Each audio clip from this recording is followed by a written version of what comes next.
Hello everyone, মোৰ YouTube channel মোৰ জুহালৰ এটা নতুন ভিডিঅ'লে আপোনালোকক সকলোকে স্বাগতম জনালো। জুতি জি মুখত লাগি ৰয় ৰেচিপি জি সহজতে হয়। আশা কৰিছো আপোনালোকে ভিডিঅ'টো চাই ভাল পাব। মই আজি আপোনালোকৰ ওচৰলৈ আনিছো এটা হেলদি ড্ৰিংক বা আপোনালোকে জুচ বুলিও ক'ব পাৰে যিটো খাই আপোনালোকে একেবাৰে কনষ্টিপেশন পাহৰি যাওক মানে কনষ্টিপেশনক কৰক বাই বাই। গতিকে দেৰি নকৰি ৰেচিপিটো ষ্টাৰ্ট কৰো। মই ফল আনিবলৈ ফলৰ মাৰ্কেটত যাওঁতে ভাবিলো আপোনালোককো অকনমান ফলৰ মাৰ্কেটৰ ভিডিঅ'টো দেখুৱাও। এয়া হৈছে এপ্ৰিকট, হিন্দীত খুবানি বুলি কয়, অসমীয়াত নৰা বগৰী জাতীয় বুলি আপুনি ধৰিব পাৰে। এয়া ৰ আলমণ্ড হয়। এইটো কাশ্মীৰৰ পৰা আহে, এপ্ৰিকটো কাশ্মীৰৰ পৰা আহে বুলি তেওঁলোকে কৈছে। মই প্ৰথমবাৰ দেখিছো, আগতে মই ভিডিঅ'তহে দেখিছিলো। লগতে লিচু আছে, এতিয়া চাগে অসমত লিচু বহুত ওলাইছে নহয়নে? আৰু লগত আছে আপোনাৰ ৰ আলমণ্ডৰ লগতে দেখিলো প্লাম, আপেল আৰু একদম চকুৰে মনিব নোৱাৰালৈকে একদম মাৰ্কেটটো আছে। লগতে এয়া হৈছে খৰবুজা। মই খৰবুজাৰ এটা ৰেচিপি আপোনালোকৰ মোৰ চেনেলত আগবঢ়াইছিলো। আপোনালোকে ওপৰৰ আই বাটনটো ক্লিক কৰিলে মোৰ ৰেচিপিটো পাই যাব। লগতে মই ডেছক্ৰিপশ্যনত ইয়াৰ লিংকটো দি দিম বাৰু। এয়া হৈছে পকা পকা বেল আনোতে কিন্তু আপোনালোকে তাতে ভাঙি আনিব, নহলে কিন্তু কেতিয়াবা ঠগ খাবও পাৰে, ভিতৰত বেয়াও ওলাব পাৰে।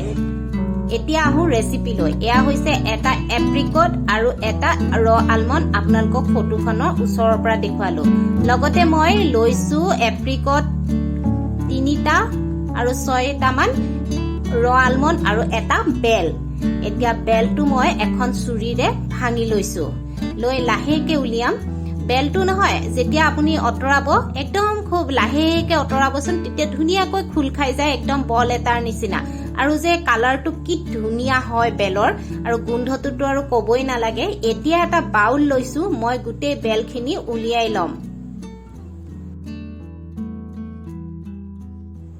এতিয়া চামুচৰ সহায়ত মই লাহে লাহে বেলটো উলিয়াই লৈছো গোটেইখিনি। লাহে লাহে উলিয়াব, চামুচৰ সহায়তে খুব সোনকালে এৰ খাই আহে বাৰু। এতিয়া মই প্ৰথমতে বেলটো উলিয়াই লোৱাৰ পাছত হাতখন ভালদৰে পৰিষ্কাৰ কৰি ল'ম আৰু এতিয়া হাতেৰে অলপ বেলটো ভাঙি দিম। তাৰ ভিতৰত বহুত গুটি থাকে। এতিয়া কি কৰিম, এটা গিলাচৰ ডাঙৰ গ্লাছৰে আধা গ্লাছ পানী তাৰ লগত মই বেলখিনিৰ ওপৰত দি দিম আৰু হাতেৰে ভালদৰে মোহাৰি ল'ম। আপোনালোকে ভাবিছে হাতেৰে মোহাৰিছো, কিন্তু কি জানেনে, চামুচ বা হেতাৰে আপুনি মোহাৰাতকৈ হাতেৰে মোহাৰিলে খুব সোনকালে তাৰ গুটিটো ওলাই পৰে। এতিয়া চামুচেৰে মই পানীখিনি দিয়াৰ পিছত ভালদৰে আকৌ এবাৰ লৰাই লৈছো। প্ৰথমতে মই আধা গ্লাছ পানী এড কৰিছিলো, অলপ ডাঠ হৈ থকাত পুনৰ আধা গ্লাছ পানী এড কৰিছো। আপোনালোকে এইটো চাই ল'ব, যদি ডাঠ হৈ থকা যেন পায় আৰু পানী এড কৰি ল'ব। এতিয়া এখন চেকনিৰ সহায়ত মই বেলখিনি চেকি ল'ম। অলপ অলপকৈ দি চেকনিৰ সহায়ত চামুচেৰে লৰাই দিছো, যাতে বেলৰ ৰসখিনি বাউলটোত পৰি যায়। এইদৰে মই গোটেই বেলৰ ৰসখিনি উলিয়াই ললো। উলিয়াই লোৱা বেলৰ ৰসখিনি এবাৰ চামুচেৰে ভালদৰে মিলাই ললো। লগতে মই সৰু গ্লাছৰে আধা গ্লাছ ফ্ৰিজৰ পৰা ওলোৱা কেঁচা গাখীৰ দিছো। বেলৰ মিশ্ৰণটোৰ ওপৰত মই ফ্ৰিজৰ পৰা ওলোৱা গাখীৰখিনি ঢালি দিছো।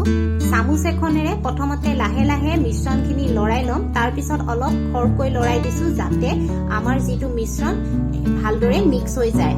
লগতে মই 2 চামুচ চেনি গুড়ি দিছো। আপোনালোকে চেনি গোটা যিটো সেইটো দিব পাৰে, কিন্তু যিহেতু গাখীৰখিনি ফ্ৰিজৰ পৰা লৈছো, গতিকে তাত চেনি গুড়িখিনি সহজতে গলি নাযাব, সেইবাবে গুড়ি কৰি লোৱা চেনিহে দিছো মই। বেলটো উলিয়াই বেলৰ বাকলিটো থৈ দিছিলো। এতিয়া তাতে চেনি গুড়ি অকনমান কাষে কাষে লগাই দিছো, কাৰণ বেলৰ বাকলিটো একদম বাতি এটাৰ দৰে হৈ পৰে।